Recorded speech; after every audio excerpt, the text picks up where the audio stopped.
All right, unhappy Wednesday, everyone. Coming to you live from our nest here at the Back Porch Saloon in Westchester, Ohio. This is the Unhappy Gilmore Show, powered by Green Legion Radio and part of the Green Legion Radio family.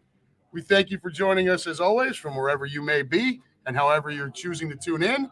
So pull up a chair, turn up the volume, use the company dime if that's your thing, or if you're stuck at work, right? Yeah, As we put an end to day 3 of this week's hostage situation and look forward to tomorrow being Friday Eve. Every week, folks, we kind of go over the same thing to start the show. If you're tuning in on Facebook or Twitter, please do not forget to like, follow, share, and subscribe to Green Legion pages. If those services are where you're comfortable, we totally get it. But the YouTube channel is the best way to listen, view, comment on any Green Legion Radio show. So please do us a solid. Even if you're more comfortable on Facebook and Twitter, head on over to that YouTube page, click that notification button, and share for us if you would.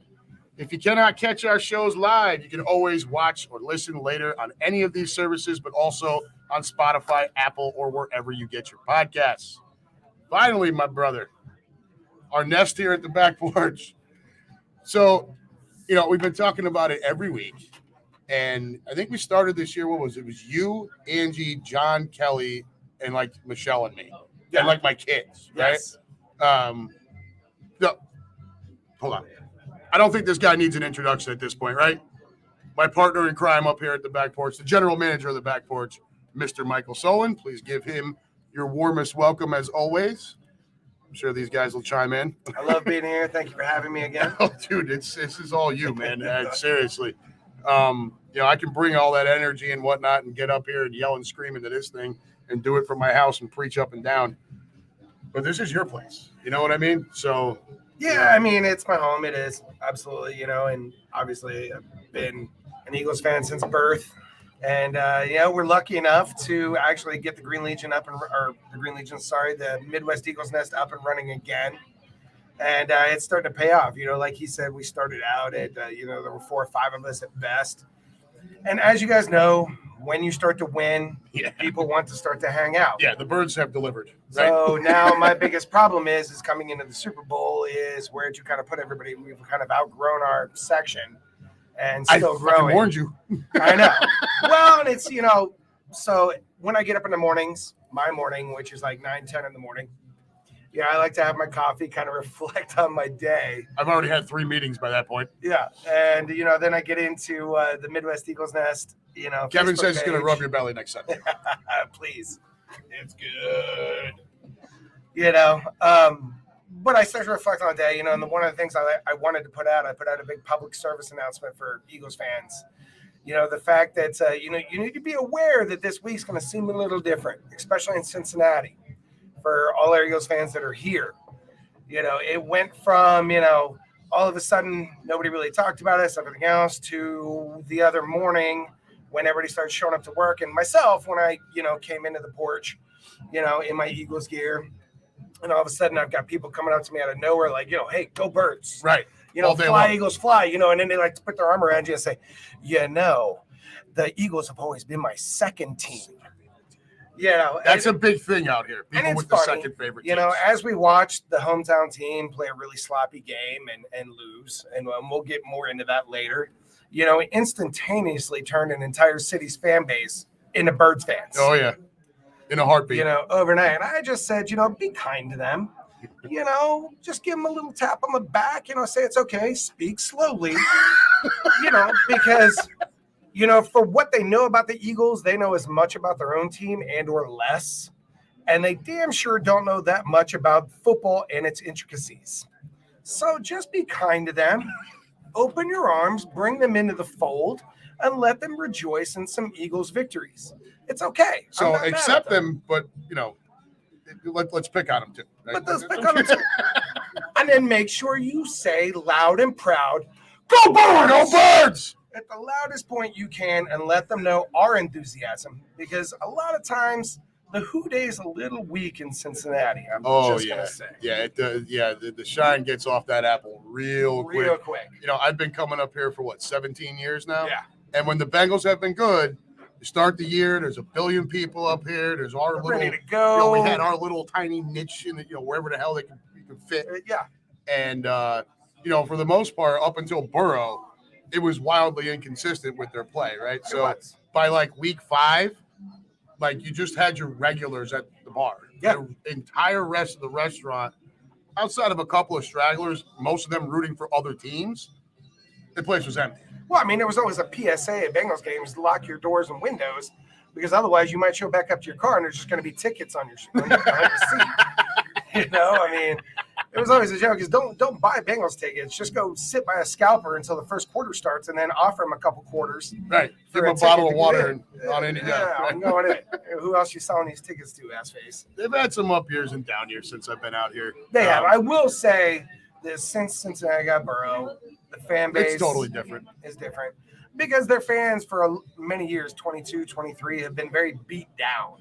Oh, yeah. Not all that. Up until we won the Super Bowl 5 years ago, right? There were similarities. Oh, yeah. I mean, our fan base wickedly more passionate, no question about that. No, without a doubt. But as far as the teams themselves and the successes and failures, not all that different, dude. No. 2 Super Bowl losses. Right. A lot of, almost, well, I mean, wait till next year type of shit, right? Well, I mean, my fiance also, who used to be a Bengals fan, I converted her, and that's fine. But she used to be a Bengals fan. When Carson Palmer got hit and his knee blown out, that broke the camel's back for her. She was done. She's like, I can't do this anymore.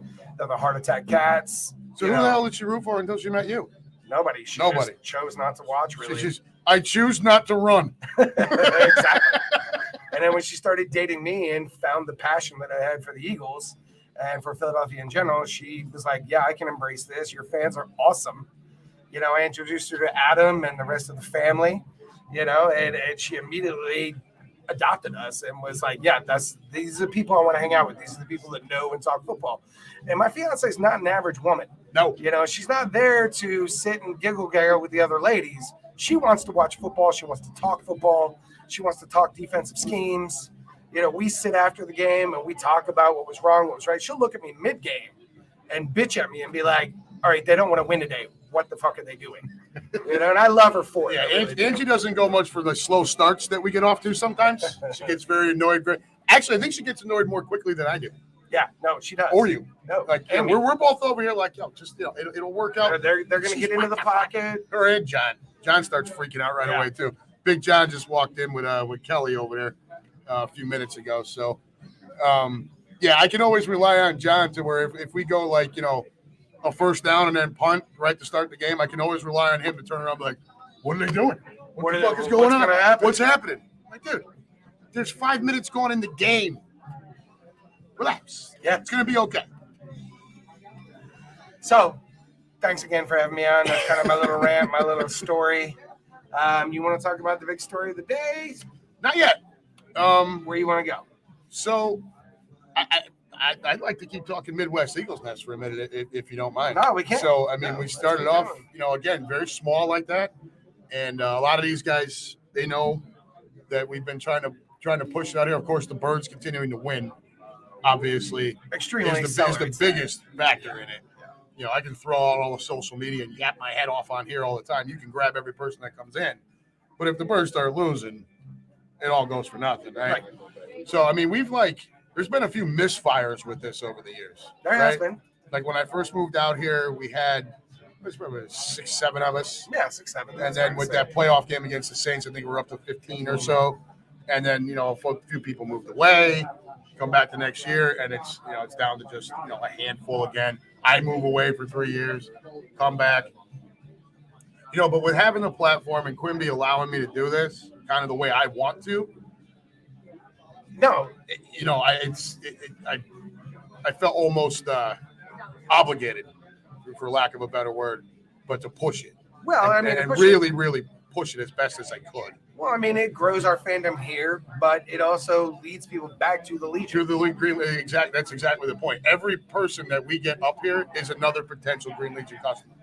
Like I told you before the show when we were talking, I looked at the Green Legion page. I think there was like 480 subscribers or 490 or whatever before the game, and then I had, we have a QR code up here to join our our Facebook page, and it's also got a business card holder where I've got the stuff for the show. That QR code takes you straight to the Green Legion YouTube page. I checked it again that night after the 40 or so people were up here. Yeah. And that thing jumped up over 500. And I'm like, all right, good. Because I don't want this to be, I want this to be us, but I don't want it to be just us. Right. It's important that it does tie back to the Green Legion overall. No, but dude, there was like 40 people up here on Sunday. Right. It was nuts. It was great. The little speakers I've been bringing all year that were great for like 8 people, you couldn't even hear what was coming out of them. They're loud as shit. You couldn't hear anything coming out of those things. Nobody knew when to start the fight song, so we got to adjust that for the Super Bowl. Yeah, we will. Right. I think the kid is going to bring up a speaker if we can't figure that. I'm going to tie into the house system. That would be the ultimate, right? Because then, I mean, that's what you want. Right. You want the house system, so you blaring Rocky all over the place, fight song. I don't know about No One Likes Us. No, we're doing it. You And know, all the cussing and shit, dude? We've gotten away from the fact that we prided ourselves on the amount of comment cards. Comment cards. So my majority owner, his name's Jim Schmaltz. He used to every Monday morning come and give me the stack of comment cards that we had gotten from Sunday, bitching about the Eagles fans and how loud and obnoxious they were during football. His whole take on it is, it's Sunday, it's football, it's passion, and we need more of it. Sorry that you and your Bengals fans don't do that. I mean, I'm not going to lie to you. It only takes 2 passionate Eagles fans to take over sound-wise an entire bar of Bengals fans. We proved that back in the day. We went on the road to recruit Eagles fans back here. Yep. And we were at a bar in Oakley, and there were 3 of us. Yeah, it was you, me, and Dave. That was the day that Matt showed up. No, there were 4 of us because Greg was there too. Was Greg with us? Yeah, Greg was there. So there were 4 of us. Then this other little spindly kid, Matt, comes up and he decides to join us because he's in.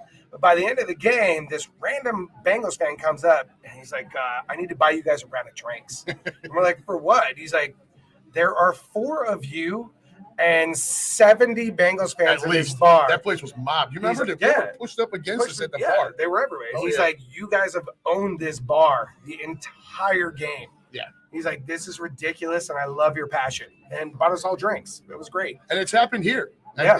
At the back porch too. I mean, we've taken over this thing on numerous occasions, regardless of the number of Bengal fans in here. Oh, all day long. I mean, random Bengals fans will come back and peek around the corner like, what is going on back there? Oh, it's great now because there's so many of us now. We start doing the fight song, and like you can see people all across the restaurant holding up their phones, recording us, acting like, and I'm running around with a cowbell like a maniac. You know, I mean, we're having fun. We're having a good time too. I think we've been good about the cowbell though, because there's a tendency to get out of control with it, and you're just ringing it for no reason, right? Like Kevin, God love him, he wants me to ring that thing like every time we complete a pass. I'm like, dude, you got to pick your spots, right? Big third down, obviously a touchdown, a field goal, whatever, big stop, interception. Pick your spots. If you're just ringing that, it becomes white noise. People are like, dude, will you shut? Yeah, a cowbell. Right. Come on. No, However, when it comes to Sundays, I do got a fever. And the only cure is more cowbell. Yeah, we have fun though, man. It's a great time. Do you want to talk about what do we got here? More cowbell. More cow. There he is. Russ Taylor, more cowbell. Let's get in the room here for a minute. I know Kevin's in here. We are fucking Philly, absolutely. Kerry Malloy traveling out to the Super Bowl with the Green Legion next Thursday. Go Birds. Excellent. Oh, yes. What do you do for a living? I don't want to know. I don't want to know. Russ Taylor wants to know what the what do you think? What do you think the storylines are going to be? I think they're pretty obvious. The Andy Reid Bowl, the Kelsey brothers. There's 2 African American quarterbacks for the first time. I mean, they're hitting that one kind of hard too. Yep. Obviously, the Kelsey Bowl is big in Cincinnati. Oh, they're both UC boys. That's another reason, other than that they want to see us beat KC. Yep.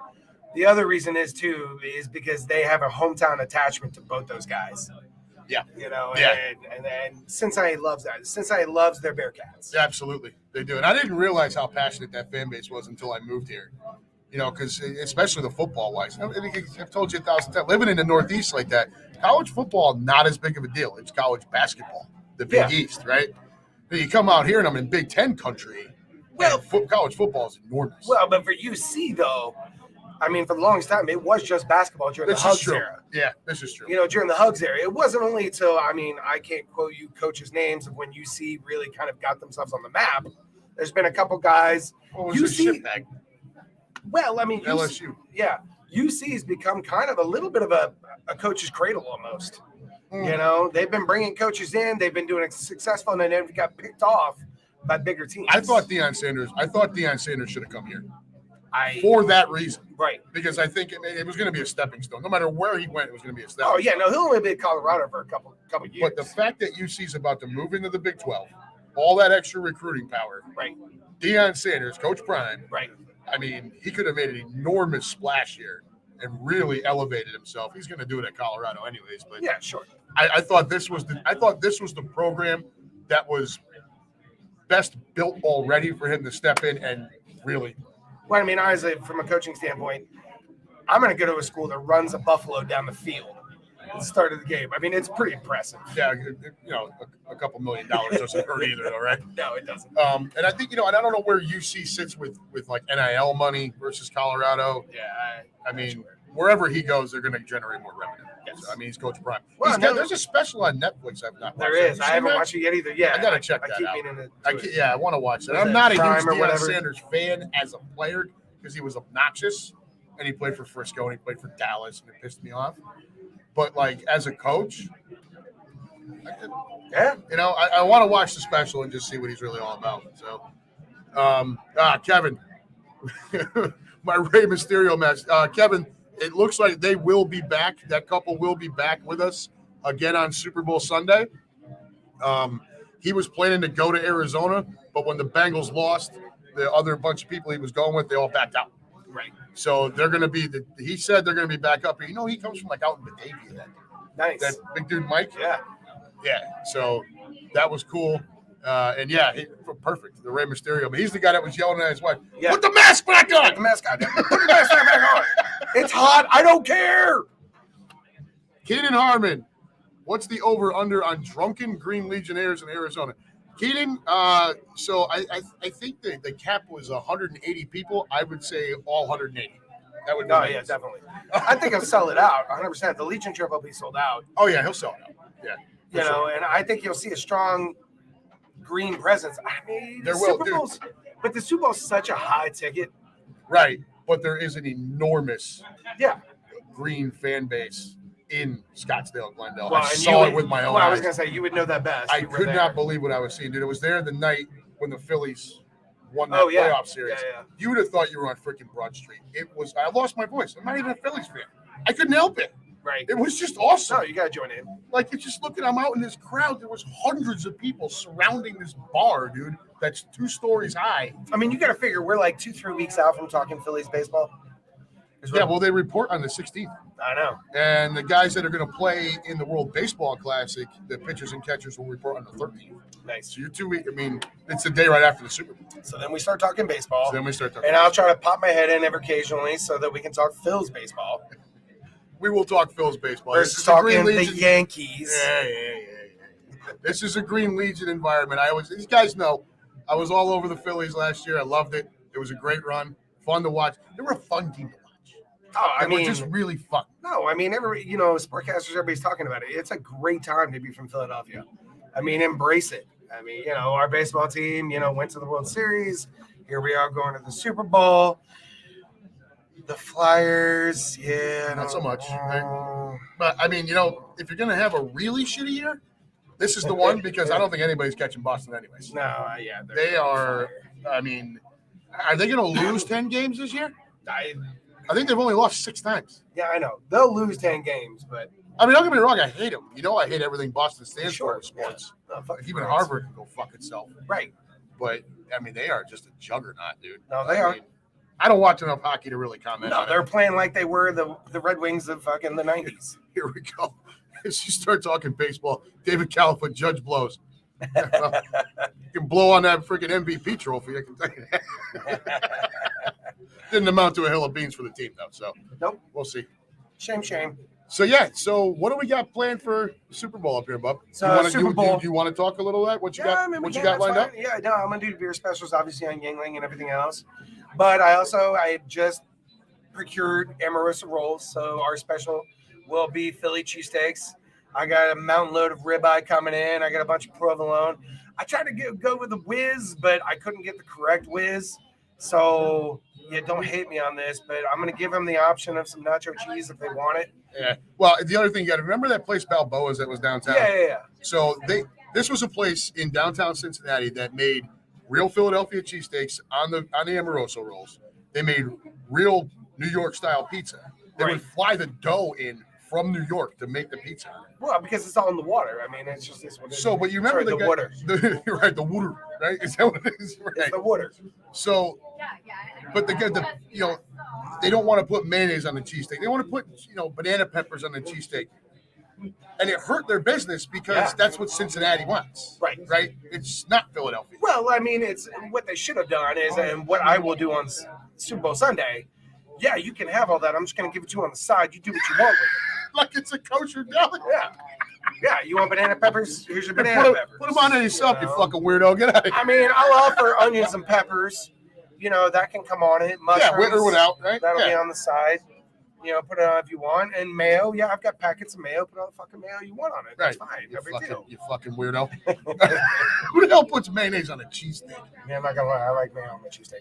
I dip my fries in it. But now that's just weird. Mayo but mayo on a cheesesteak ain't? Hey. And ours what happens when a Philly guy stays in Cincinnati. And ours will be shaved. We're not doing sliced. That can be an argument, whatever. I mean, you got to get where you can get. We're not in Philly, dude. So, you got to get what you can get. And the fact that you're able to pull it off here, it's awesome, dude. Well, it was like one of our local groups, shout out in Cincinnati. This person asked a question. She's like, what's the best cheesesteak in Cincinnati? And I corrected her. And I said, your question shouldn't be what's the best cheesesteak in Cincinnati. Your question should be, who in Cincinnati uses Amorosa rolls? I said, then go from there. Right. And then he tagged me in it. It starts with the rolls. It starts with the bread. You can get meat and cheese anywhere. Right. It starts with the roll. Right? And if you don't have the Amoroso, it's nothing but a steak and cheese. Right. You can't duplicate that without Philly water. That's the truth. What's Keenan got over here? Keenan, Pam and I watched our birds put a beat down on the Pats alone here at home 5 years ago. After careful consideration, we are going to do the exact same on the 12th, keeping the same juju. Got no problem with that, brother. Nope, absolutely. People need to be where they're comfortable, how they feel. 5 years ago, I was living in Tennessee, and my plan was to drive up here Super Bowl Sunday and surprise him because I knew where he would be. My wife, Michelle, ended up coming down with a sinus infection and bronchitis the day before. So I ended up home with and she was pretty much half dead the whole day. I'm pacing around the driveway at like 9 a.m, losing my mind. And, but I mean, the cool part about that was I got to share it with Grady and Liam. Yeah. 5 years ago, Grady was starting to come around a little bit. Liam didn't really sink in. Liam's a juggernaut now. Grady. Grady is great. Yeah, Grady's great. I'm going to have to include Grady in this. Bring him in. That'd be awesome.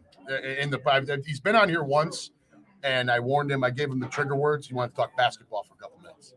I said, don't talk, no Kawhi Leonard, right? No Bitch Simmons, no Toronto Raptors. Leave that shit alone. I said, look, don't worry about the chat room. He had the ring light with his phone. I said, just look in the camera and talk, and we'll ask you questions. Fito was on with me. So what does this kid do? He gets in there. He starts to talk, but what he did was he had this, but then on his TV, it's a smart TV. He pulled up YouTube, so he's seeing that. And I can see him doing it. And so they start asking him, like trying to rib him a little bit. He gets frustrated, and he mentions Ben Simmons. And I mean, the room just went in on him. Tore his little ass apart. And I'm laughing. I'm like, my friend Dave Connick, God bless him, and he was like, dude, that was kind of messed up. They went after him like that. I'm like, dude, I gave him the trigger words.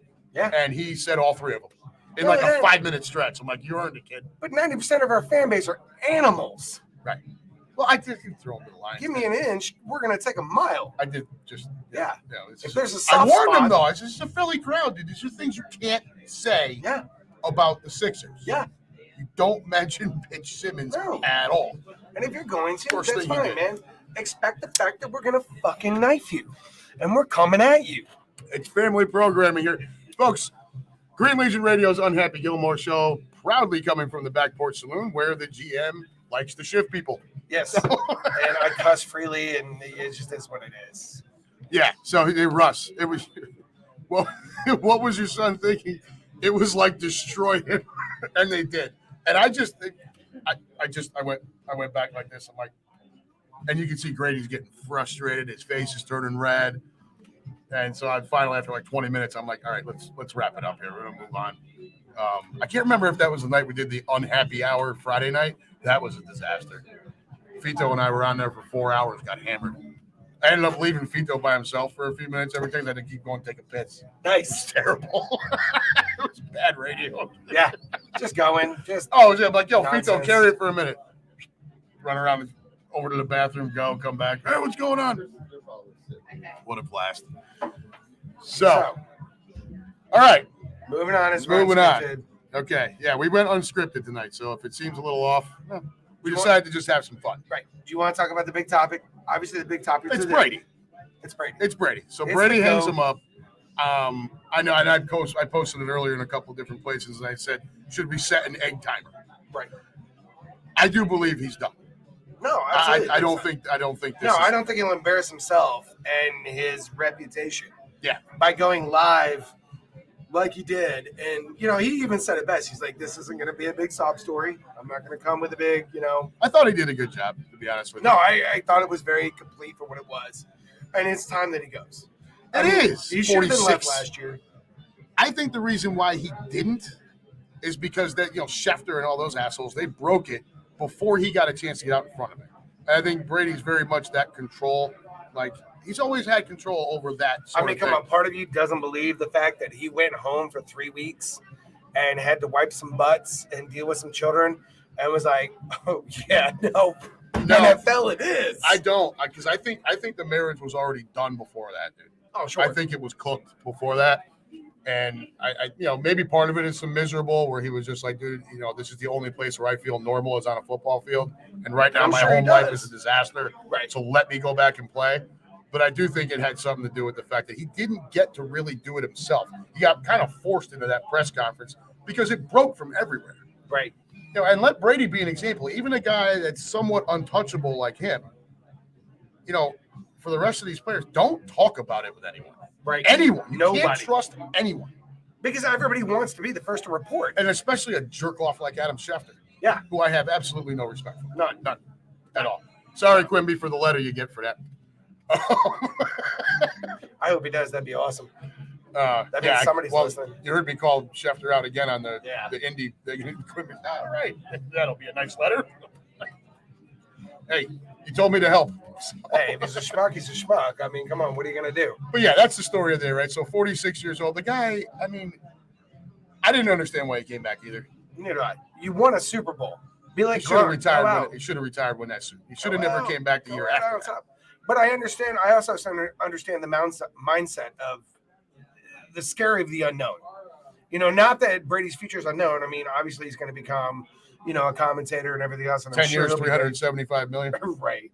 Nice to walk into that. It's not a money thing, but it's more of just, what do I do every day? You watch your diet, you work out 3 times a day, yada, yada, yada, yada. Well, none of that has to happen anymore. Cook all your food in coconut water or whatever the hell Whatever the weird fuck he shit that does. dude Yeah, does. I don't know.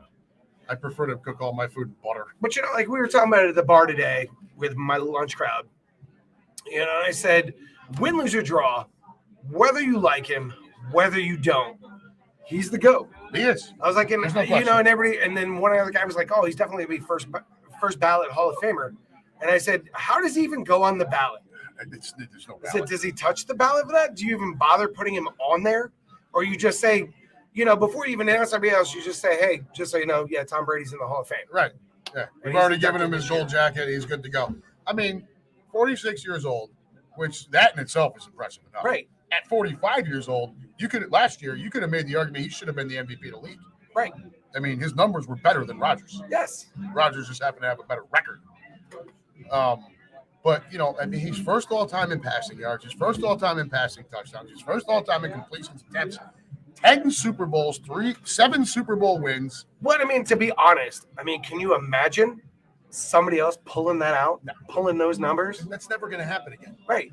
The whole talk was when Mahomes busted on the scene and immediately with the MVP, immediately got a Super Bowl ring. Oh, he's going to be the next Brady. No, motherfucker. Nobody is going to be Tom Brady. I mean, nobody. I would love for the Eagles to be that dominant over that period of time. Oh, dude. You know, and you want me to hope that Jalen Hurts is that guy? Absolutely. I'm all for it. But no, he runs 10 too much. Super Bowls. Yeah. 10. And that was 10 over 20 years. So basically, like every other year, this dick is in the Super Bowl. And I love the fact that he's gone to 10 Super Bowls. Only one conference has ever beaten him. That's right. Only one conference has ever beaten him. That's right, the NFC. So, like Patriot fans, that's the talk, right? Like Patriot fans for forever could walk into any room with fans from across the league and run their mouth. But then a Giants fan and an Eagles fan walks in, you got to shut the fuck up at least a little bit. More so with the Giants. Right. But, I mean, you did lose to a backup quarterback. And the only time Brady's ever thrown for 500 yards and lost. I mean, reality, you only lost to McNabb by a field goal. Right. True. And I would tell you, if that's a fully healthy Terrell Owens, I'm not sure we don't blow them out. And a fully inflated football? I'm just saying. I'm not sure we don't blow them out. Yeah, I mean, I clearly remember one pass up the sideline with Owens. And if he's healthy, he's gone. He's just gone. But the legs weren't there because he had the pins in the leg because of a broken leg. That was a frustrating. And then McNabb's throwing up. I don't want to get into it. Yeah, that was good. No, I'm sorry. I still love that. I thought that was awesome that he walks on the field, pulls his helmet up, just pukes. Right, like steaming Willie on Beamer. national TV. I'm like, yes, sir. That's all that chunky soup pregame. That's my quarterback. But yeah, so that's obviously the story of the day is Brady. You know, at this point, look, great career, unbelievable. You know, as a football fan, privileged to have seen it. Yeah, fuck off. I've had enough of you. I don't want to hear about you anymore. I don't want to talk. Please be better than Tony Romo in the booth. Oh, God, that's all I ask. Romo's so bad, dude. Well, no, I mean, I just hope. Okay, so talking about commentators, I just hope that he is at Greg Olsen level. Olsen's getting better, that's for sure. Well, my problem is with Romo, though, is he doesn't. Shut up. Nobody's ever taught him how to understand the significance of silence and crowd noise. You don't have to fill every second. It's not radio. Yeah, he's not on a podcast. You're in a game. Yep. Sometimes the game can provide its own noise. Yes. And the game should. When you are on TV, you don't have to fill the gaps. No. You just don't. You got to let the game breathe, take in the moment, right? Let the audience take in the moment. He just never does it. When he first busted he rambles about the dumbest shit. Well, and then he's like deep throating every quarterback. I mean, dude, I was waiting for it at the KC Cincinnati game. God forbid if Kansas City managed to start pulling away and Mahomes looked amazing on the busted leg. I think Romo would have flat out humped air on national television. 100%. But see, Romo always humps the quarterbacks that he wish he would have been. Right, yeah. Wow. Playoff success? Yeah. Right. Playoff success. Regular season success. Doesn't matter. He's got just as many playoff wins as Brock Purdy. Yes. 100% right. So does Dak Prescott. Jalen Hurts now has more playoff success than all of them. Yeah, and it's beautiful. Beautiful. Romo, when he first busted on the scene, he was not that far removed from his playing days. Yeah. So he knew the schemes, the plays, everything. Right. So when he was calling that out, it was amazing. Well, now he's been out of the league for a few years, and it's evolved. And now he's calling out these plays, and he's wrong. Okay, but the problem is that nobody's put him aside and said, you as a broadcaster, you have due diligence to do homework. Uh-huh. And understand he just tries to be himself. Right. Yeah, and it's obnoxious. I think he's a jackass. I can't stand him. No, so do I. I can't. We're not. It's not a CBS Super. It's Fox, right? Yeah. Yeah. So it's Olsen. Thank God. I'm waiting for Jim Nance to just turn on and punch Tony Romo right now. No, I mean Olsen is actually very intelligent at what he says. Yeah. And a couple times I've caught myself thinking things. I've been like, I don't know if that's the right call. And then he calls. And then Olsen's been like, no, that's the right call. And I was like, oh, okay, I guess I didn't know that. You know, it's fine. No, I love Greg Olsen as a commentator. Wrong one. Where's Kevin? Romo is a typical cowgirl, a.k.a. puss. Very nice. Russ Taylor, Brady lost 2 Super Bowls to the Giants, 1 to the Eagles in his last career game to Dallas. Yep. Yeah. That would make me It's want to a tough retire blow. too. Oh, Dallas fans were all over that one. Oh, they've posted pictures of, Brady in a tutu and a Well, pacifier. what else are they going to say? Right. Yeah, that's all they got. That's all they got to cling on to. There's Which I Dave don't Conant. I just hope Brady doesn't become the next Romo. Exactly what we're saying, man. I don't want any part of that. I can't take another Romo. And screw you, or Dallas fans, Collinsworth. for disrespecting Brady. Fuck that. I wouldn't even do that. Well, and how about NBC? Like, is Collinsworth not bad enough? You got to put his kid on there too. I know. Who looks and sounds just like his father. Yeah, Collinsworth can eat a dick. My God, dude. I'd still rather. And hear we're in him than Cincinnati, Romo. and most Cincinnati fans believe that Collinsworth can eat a dick. Yeah, it's the truth. Nobody out here likes him either. That's the story of the day.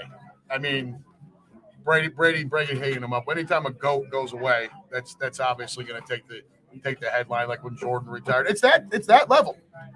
It's the Michael Jordan. It's Bill Russell whenever he would have retired. It's think about a baseball player. Yeah. When Jeter walked away. Oh, I did have a funny thing. So as I'm talking to a couple of my regulars, and they're talking about everybody crying about this and that, and Brady retired and everything else. Somebody brought up LeBron. And they're like, when in the world, because you said Jordan, so it made me think of this, and the bad call. And they're like, when in the world would Michael Jordan have ever got on his knees in front of a ref and begged? No. And I'm like, they're like, what kind of a superstar is that drops to his knees and begs for a call in front of a ref in the middle of national TV? And I was just like, oh, that's a good call. Dude, if you want to call something on that play, it's the travel prior to him going to the hole.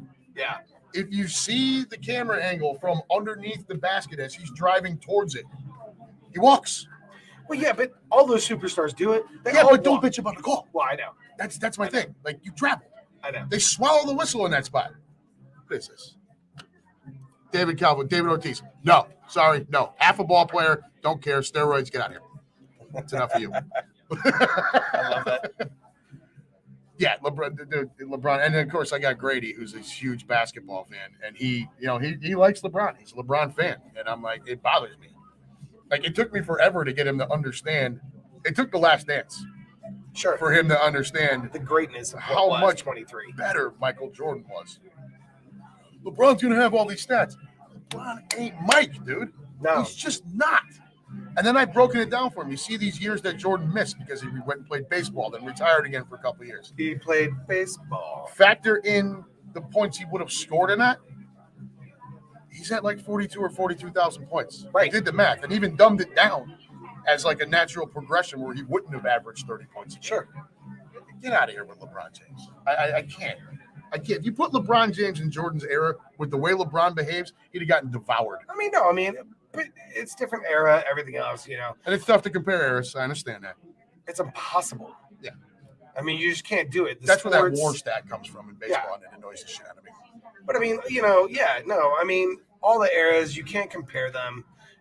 Athletes today are bigger, faster, stronger than they've ever been. Starting from middle school. I also think that's why there's more injuries. Yeah. All the oblique injuries. I think it's the training. Well, no, 100%. David Wells on record can't pull fat. Well, no, but you even look at the high school level. These kids are putting on muscle and training harder than they ever have. My cousin's son, Sean, he's on college trips now. He's enormous. The linebacker, he's huge. Yeah. They just didn't build him like that. Well, no, because it's the protein powder, the creatine, the this, that, all the stuff they can legally get away with. And then not only that, but even the high school I went to, which was a bit of a culture shock for me. I went to Moeller High School here in Cincinnati. And when I was playing football for him, I remember getting a pass in the middle of class of history, and it was weight room. And I got pulled out of class to go lift. I was only a freshman. But here I was going to the weight room and I was a lineman, a small lineman, but I was a lineman, but I was getting pulled out of class to go work out with the varsity lineman in the weight room instead of going to that period of class. And they would alternate the periods that I got pulled out of class. That was in 93. Right. Yeah. I can't imagine what it is now. God. No, it's all built in for them now. Then you talk about the quarterbacks, the kids that are playing. They throw 10,000 passes before they even hit the collegiate level. Yeah. 10,000 balls. Yeah. I mean, so they are. They're bigger. And I also think, and this is perfect tie-in to get to the games from this weekend. Yeah. I think that plays a role in the officiating. All right. I think that you have officials, and don't get me wrong, for their ages, what they do is amazing. How they run up and down the field with these gargantuans is unbelievable. But I do think that the age and the speed and strength of the game has gotten so far separated that it's become almost impossible for these guys to call a good game. That, and when you add a billion camera angles that show you what every single mistake they make. Well, and I also don't like the fact that they break up officiating crews for the playoffs and try to decide who they think is the best linesman, the best end zone guy, the best, and break these up. These crews have worked together all through the season. Yeah. And know what each other call. It may be like breaking up a football team and being like, oh, for the playoffs, you're going to play with this guy, that guy, and this guy. Well, you no longer know who to trust. Yeah, the trust is gone. You don't have it anymore. And that doesn't work, and segueing right into that, if we're going to get into it and talk about, obviously it's a hot button in this town. They're huge. Right now, huge. And I've said all week to the point long, where I'm annoyed. Yeah. Every Bengals fan that's come up to me is, the first words out of their mouth is, we got screwed. The NFL, they wanted the storyline. They wanted the Kelsey storyline. They wanted the two African-American quarterbacks storyline. They wanted KC to play, the Eagles. And, I just, no, I don't buy it, and Adam and I have always agreed on many levels. We've always said this. If you play the game and at the end of the day, your mindset is that the refs cost us, no, your team played like shit. That's right. And you put the game into the refs' hands, allowing them to mysteriously make questionable calls. Yep. If you leave the game in the outcome. Yep. If you leave the game in the hands of the Zebras, you deserve whatever outcome you get. Right. It's always been my statement. And the Bengals, look, great season. On the heels of obviously it was a better outcome last year. They were missing a couple linemen, this, that, the other. But Burrow threw 2 interceptions. Burrow had an intentional grounding. Burrow got sacked 4 times in the first quarter. 5 times overall. And I don't even know, I didn't look up how many times he was hurried, hit, knocked down, all that stuff. Chris Jones was in his face all night long. Yeah. And then the idiot who, that's my boner of the week. Right. Is Joseph Asai. For smacking Mahomes when he's 2-3 yards slowing down out of bounds. Okay, but even that, I question a call, I don't question a call. All right. Yes, he smacked him, and I didn't actually break it down second by second. He shoved him. And he didn't follow him. But again, you got to stop. You're a 300-pound, 280, 290-pound man running full blast at somebody. Their foot hits the white line. Now you have to somehow manage to direct your body. All right, so I'm with you, except that's not what happened in that play. So he's moving. Don't get me wrong. Everything Mahomes is clearly heading out of bounds, right? Clearly heading out of bounds. He's already out of bounds by 2 strides. This guy's moving, and I get it. He can't just pull up or he's going to hurt himself. But he didn't have to do this, right? Don't touch him. Especially not Mahomes. Right. Destiny's darling. Well, because then everybody's turning around and I keep getting clips on my Facebook feed of, the hit on Mixon when he was clearly out of bounds. And I get that too, but Mixon's also not a quarterback. But we all know the league coddles the quarterback. Right. Right, wrong, or indifferent. And it wasn't a game-changing moment either. It was not. Mixon still had the first down. Yep. And then they just decided not to do anything with it. Yeah, look, the Bengal fans, look, the officiating didn't help, but they did nothing to help themselves that game. No. Nothing. If you play a perfect game, don't turn the ball over, play great defense, efficient on offense, and you get a couple of hose calls, I'll hear you. But when you play a game that poorly, and don't get it messed up, the offensive line was bad. Joe Burrow was awful in that game. He was not good. Which is not something you can normally say about Joe Burrow. No. That completely took him out of the NFL MVP comment or race. Oh, yeah, I think that's a regular season award, though. I know. I don't think they judge him on the postseason. I think they should. Well, yeah, they should. But I don't think they do. But it was a bad game. He played a bad game. And when you play that poorly, I don't want to hear about the extra third down, which, okay, got it. It was bullshit. All right, and it was crazy. And I don't know if any of you guys can truly explain. I'm still a little gray on how it actually broke down. But the biggest part about it was, into national TV perspective, is when you've got all your refs in a huddle and they're all looking at each other, talking in New York, talking to themselves, and nobody knows what really to call. That's bad. I think that goes into your point before, though, about the officiating crews being broken apart. Right. I think that played a big role in that. Right. What should have happened was exactly what you said when we were talking before the show, is somebody normally runs out onto the field. Oh, hey, stop, blowing whistles. And that didn't happen. And then to double down on it, they tried after the game to use the excuse of crowd noise. Yeah. I'm sorry. No. We all know Arrowhead is the loudest stadium in football. Done. And impressive because it's outdoor. Yeah. Right? It's a AFC championship game. It's going to be wicked loud. You don't get to use that as an excuse.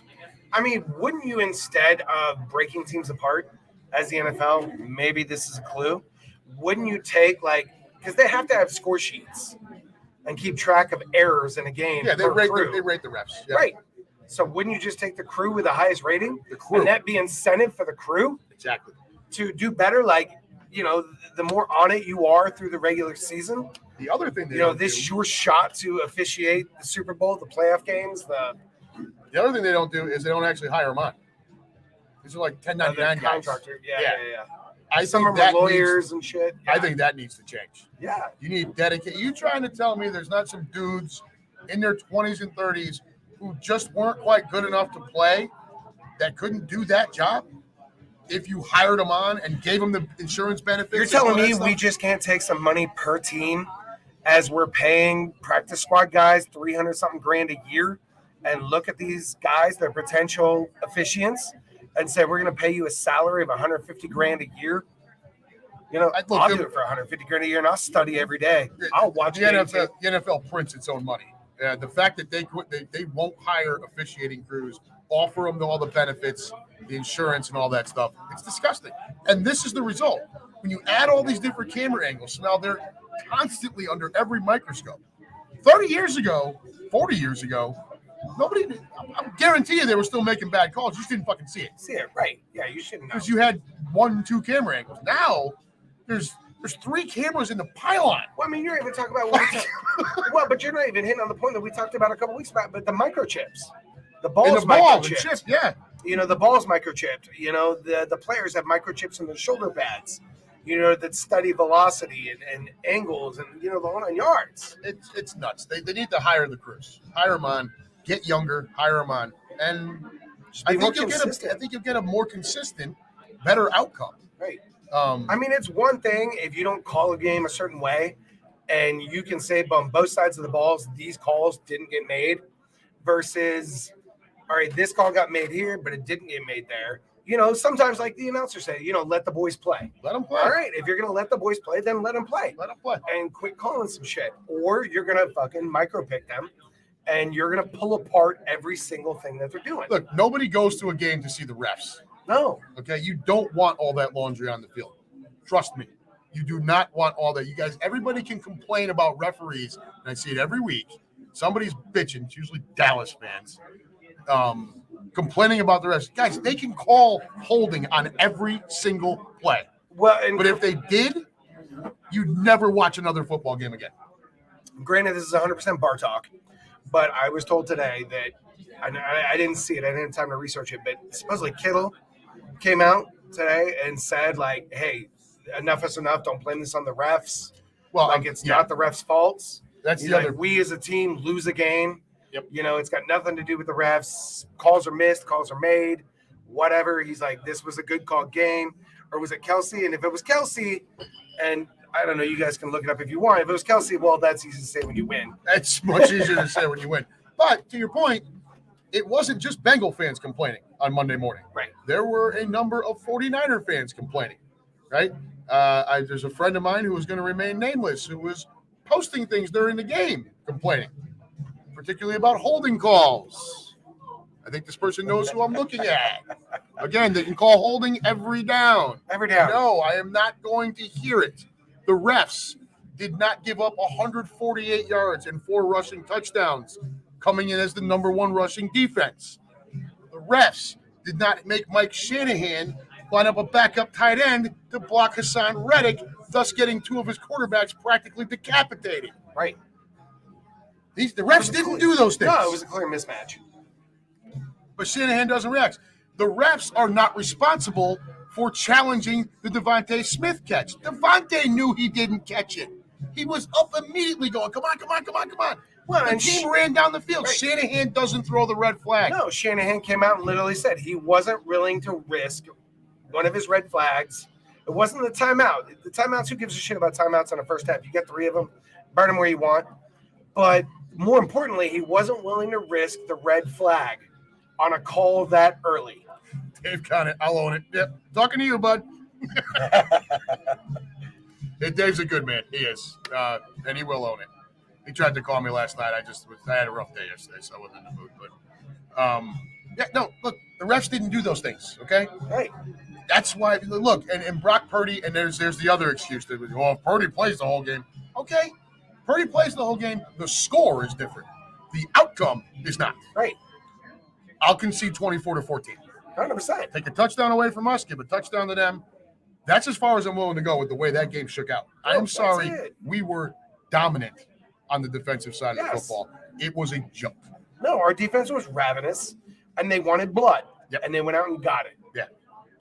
So, I mean, Monday, the last couple of days, and I got very frustrated. And I actually, attacked a friend of mine who is a Bengals fan. And he wasn't really blaming the refs. I just saw what he put up, and it's like PTSD from everything else. I just assumed he was blaming the refs, and I just went ham. And then I had to eat it after that. Dude, okay, I'm with you.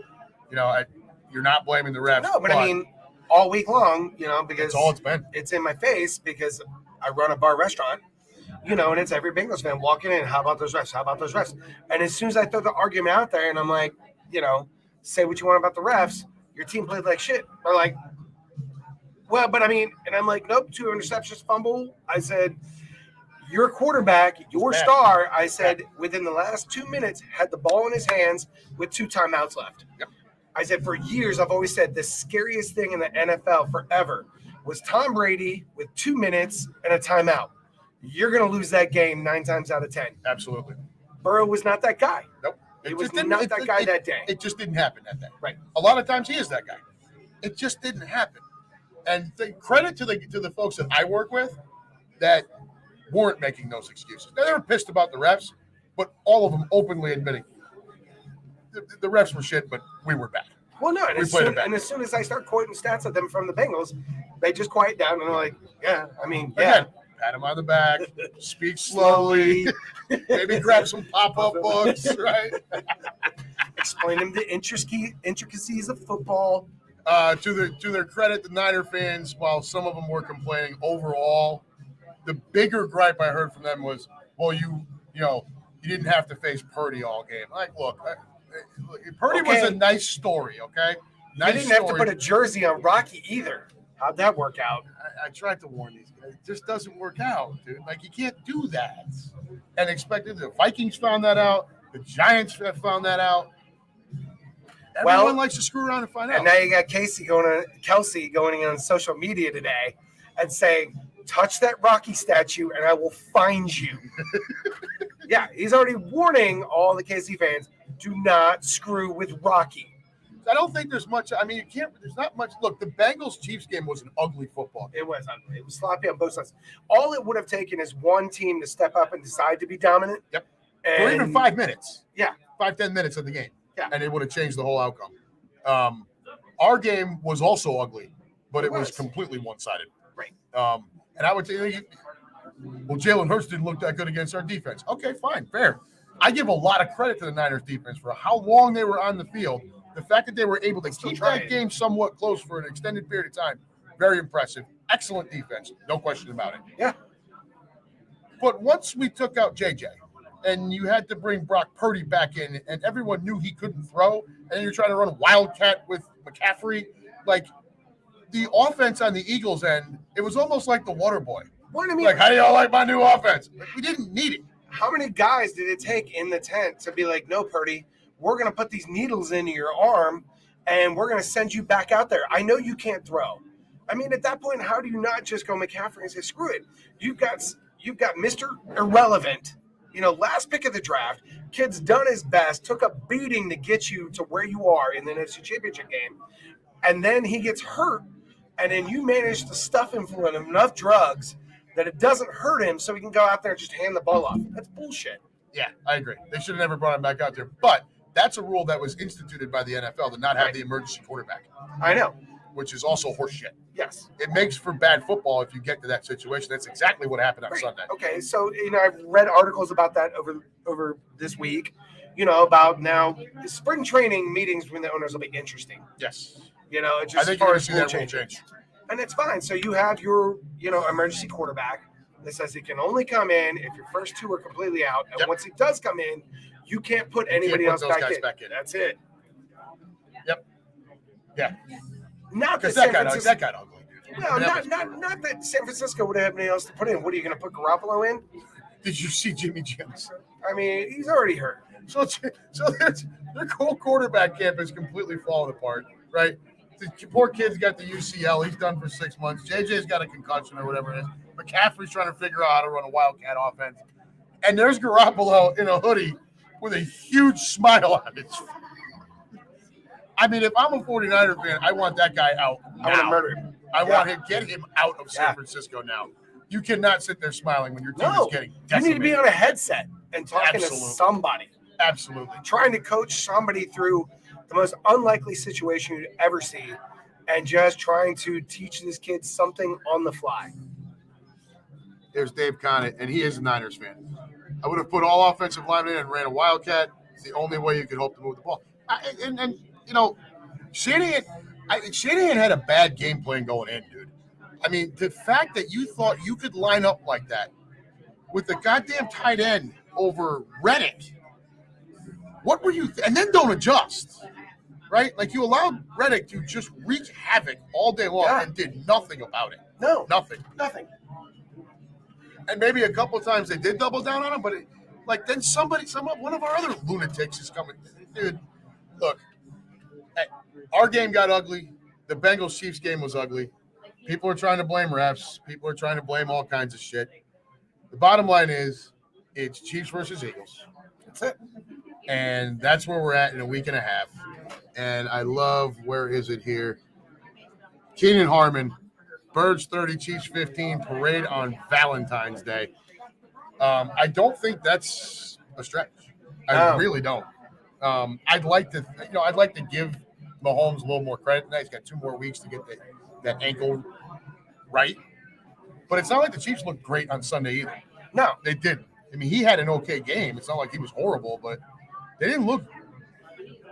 There was nothing there that tells me our defense should worry. I mean, personally, I felt like our biggest foe was the Niners. Yep. And after beating, and I said to you this mid-game, I said, we beat the Niners, I'm scared of nobody. Yeah, and I kind of felt that way too. I think we were texting, or maybe it was the week before when we were talking. I said, I think we match up better versus either AFC team than we do against the 49ers. Right. I was scared to death going into that game. Yes. I got to put on a face for people like that. Yeah, I mean, even at home, I was pacing. Oh, yeah. I was talking. Well, Kevin had to stop 2 times on his way up here to take a shit. He was so nervous. All right, I wasn't that nervous. Yeah. It's just they dropped off. They only brought the baby. Yeah. So he dropped off the other ones, and then they had to go back to the house because he had to drop a dude. He was nervous.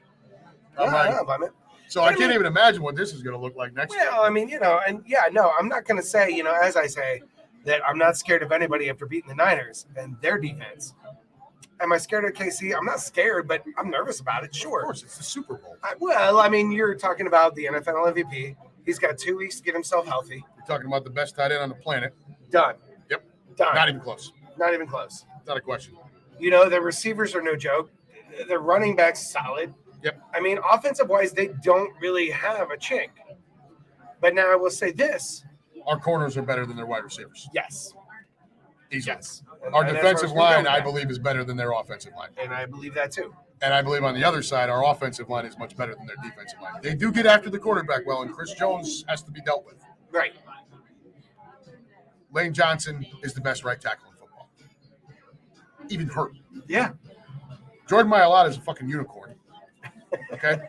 This is a 6'8", 360-pound man who doesn't allow anyone to get to his quarterback and has the voice of an angel. An angel. God damn it. I was going to say that. He's so awesome. Fucking unicorn. Yeah, he is. And Kelsey is Kelsey, dude. And even the guards. I mean, Dickerson's great. The trenches. And they say Dickerson's fine for this week. Yeah, I saw that earlier. Yeah. The trenches, I don't see where KC has an advantage there. No, they don't. And if we can mush San Francisco's defense to the tune of 148 yards on the ground and 4 rushing touchdowns, what in the hell do you think we're going to do to Kansas City? Right. And they've got to be anticipating that. Of course they do. But Jalen Hurts has also proven he can throw it over your head if he has to. And This isn't the Niners defense we're going up against. Nope. Right? They're not nearly as good. They're just not. They're bend, don't break. They are the definition of bend, don't break. I'm not going to predict the score. No. That makes me nervous. I'll start talking more about that next week as we get closer. This week I didn't want it. This week I just got to have fun. Yeah. We're gonna have a good time. Bullshit. I mean, I'm not nervous. I'm sure I'll get nervous. By this time next week, I'll be a fucking disaster. Right? Nobody at work will want to deal with me. No. Right? I'll be pacing around the place, telling everyone to shut up, get away from me. You know, We're talking about it. Right. So, what do you think? I think you should shut the fuck up. I'll have my 5 millionth Bengal fan come up to me and say congratulations, which I can't stand. Because it was even when the Bengals are going to play in KC, they kept saying to me, "Oh, we'll see you guys in the Super Bowl. We'll see you guys in the Super Bowl." Take it. And I kept looking at them. I'm like, "You have to play KC," and they're like, "Oh, we beat them 3 times by a total of 9 points."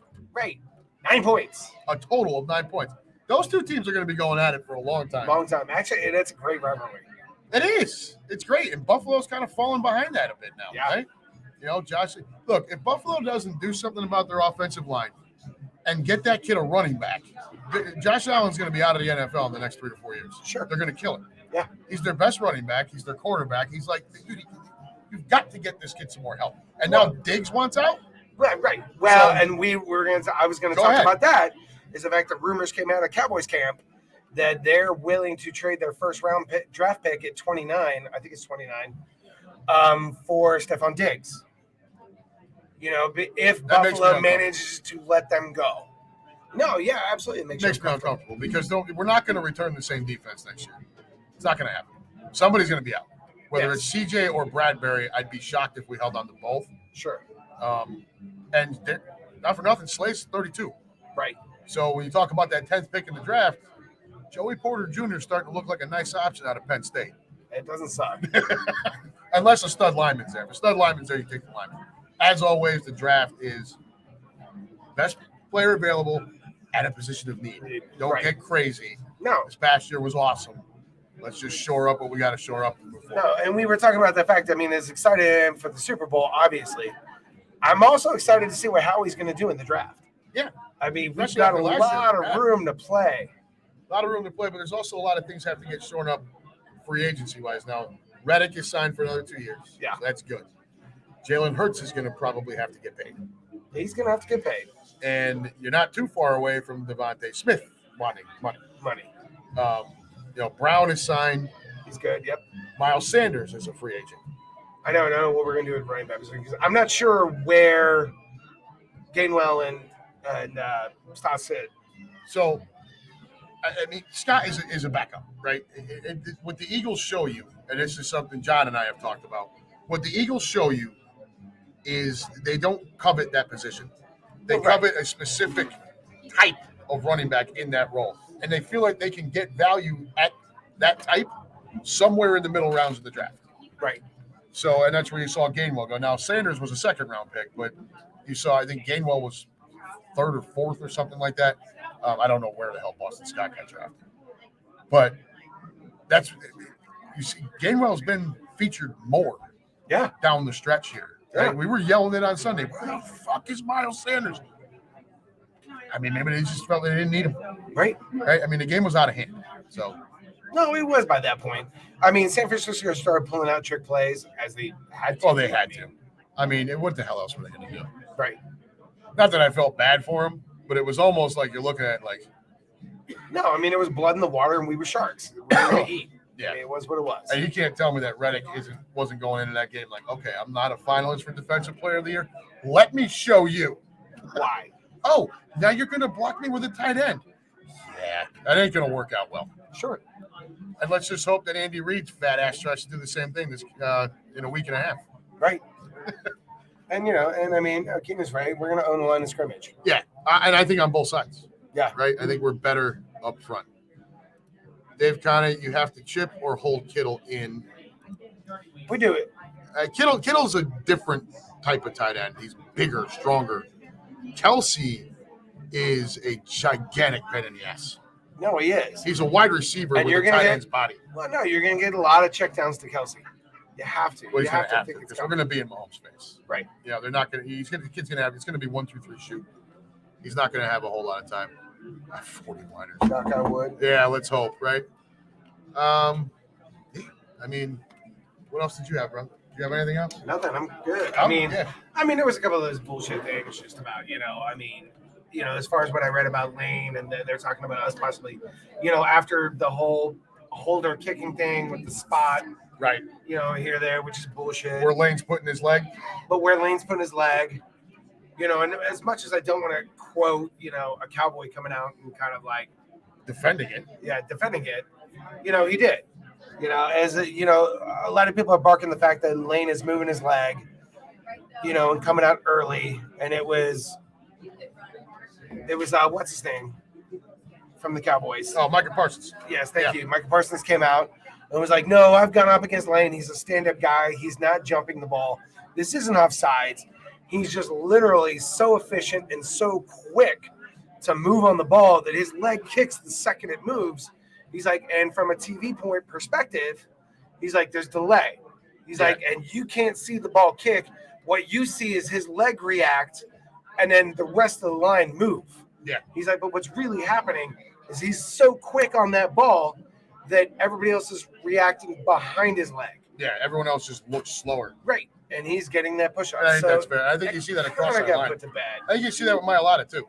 But I know Peters used to be the same way. right. Jason Peters. Yeah. It looked like he was. Well, and later in his career, he was. But, I mean, But now, now you've got the problem is this his media and everything else, and the refs are getting berated. You got to wonder. are they going to pay more attention to it? Right. Well, in an area where we got in trouble early in the year was timing with the ineligible downfield Oh, that was killing me. on the screenplays and Yes. whatnot. And it reared its ugly head again when Minshew was under center because the whole offense was just off schedule. Yeah. Right? Nobody was in sync. So you just hope that that's not an area of focus. Again, nobody's there to see the friggin' refs. So they can call these things on both teams on every down. Yeah. You just don't, You don't. right? I mean, you don't let them get away with murder, but ticky-tack, split-second stuff, you got to let that shit go. No, You just have to. I mean, there's a certain amount. You just have to call. You have to call it equal on both sides. And That's consistent. The only way you do that is with consistent crews. I agree. I think that has a lot to do with that third down play with the Bengals and Chiefs. The fact that nobody's running on the field is because they don't know each other, right? There's no Right. communication. There's no trust. There's none of that. Well, I mean, imagine if you play 16 games with the same crew.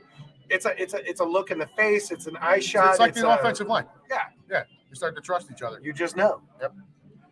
But we'll be returning all 22 starters again in a week and a half, Goddamn right. right? Yes. Avonte Maddox will be on the field. Yes. Happy love to that. see him come back. Look, I like Josiah Scott. He's a local kid here. Sure. It would be great if he was better. The drop off from Maddox to Scott is drastic. It's huge. And I think that's an area that's got to get addressed during the Yeah. offseason. And I'm not saying you got to kick Scott to the curb, but Maddox's tendency to get hurt so much. But in my Scott's not head, the like I answer. said, unless I think there's some superstar they're hanging around at 10 that we just absolutely need. Yeah. I think Howie trades that down. Trade down for more picks. Yeah. 100%. I think mean, it's some gonna- of the best players in the NFL have come out of the second and third round. Oh, for sure. I think you'll see. I think a lot of that will depend on what happens with the free agency. Yeah. Right. Is Miles Sanders coming back? I don't think so. I mean, what do you guys want? Right. What do you What do you want guys- with the 10th pick? Right. They'll probably all give you the same answer. Yeah. Best player available at a position of need. Sure. I mean, yeah, okay, that's a blanket statement. And position in need is going to be determined by some of the free agency that we got to deal with, right? And let's say, for the sake of argument, we do win the Super Bowl. Is Kelsey coming back? I don't think so. No, I don't. Is Lane Johnson coming back? No. He might not. He might not. So but now we've already talked about Kelsey, though, and the fact that Kelsey drafted his replacement. I understand. But then you still have there's more depth issues, right? If Johnson doesn't come back, you've got a problem. Can you move Dickerson out there? I don't know. I think I like him at the guard spot. Yeah. Right?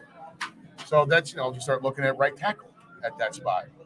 If all the tackles aren't gobbled up by the 10th pick, right? You would have really liked for New Orleans to completely stink. Right? So we should have beat them. That was the worst game I watched all year. Yeah. That and the Indy game. We won that one, but that game was brutal. Oh, it was ugly. That game was brutal. Even the Redskins, we lost that one, but it wasn't like turnovers was what killed us. Like that game against the Saints was just a nightmare. There's another position that's going to have to get addressed. Minshew's not our backup quarterback next year. Right? And I'm not saying you got to go get a superstar, but you've got to get someone that can at least run a dumbed down version of the same playbook. I think Josh Johnson will be available. I mean, he's been in the league 15 years. Shit. You would think that has to count for something. Fucking Josh Johnson. This poor bastard gets his bell rung. Mike wants to bring him in to be our backup. I mean, but it's got to be somebody that's got wheels, right? Somebody that can run the RPO. Yes. I mean, Minshew's just not that guy. Yes. I want the Eagles to trade all their picks for Trey Lance. Yeah. I'm sure you do, buddy. Probably not going to happen. Nah. That was kind of all I had, man. Yeah, that's it. I'm good. You guys good? I didn't want to go too crazy about the Super Bowl itself. We still have a whole nother week and a half, right? Yeah, we got to get to next week. We got storylines coming up. Yeah, we'll hit on media week and all that shit will happen, and we can see how the latest story develops before we really dive into it. You know what I'm talking about? Rape charges. Sills. I gave Watson a lot of airtime. Yeah, during the summer. Granted, it was the middle of summer. You're talking strictly baseball. Sure. So that was a huge story and a superstar quarterback.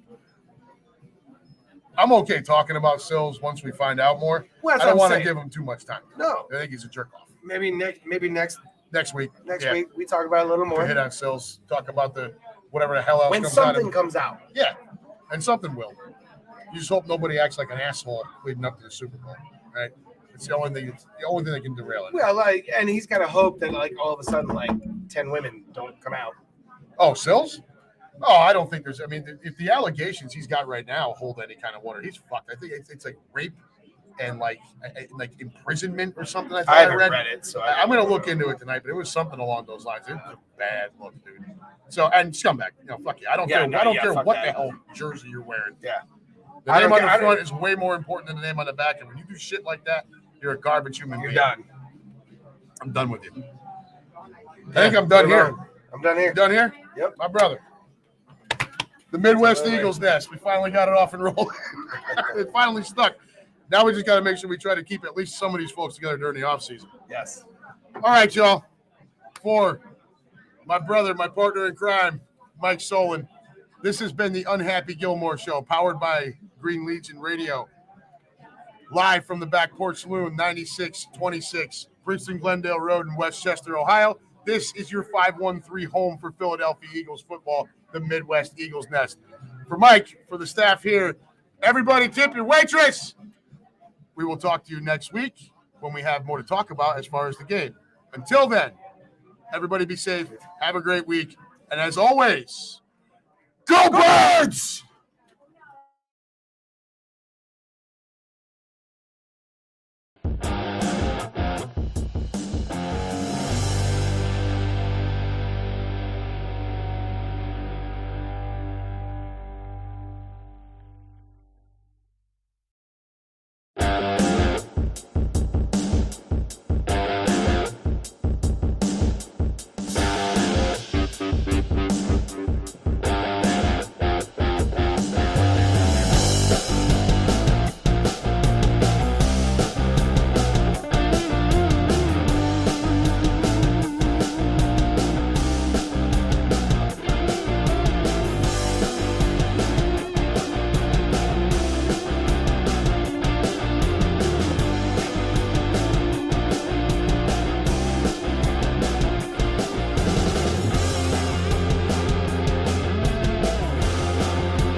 All right, kids, we're out of here. Y'all have a good week.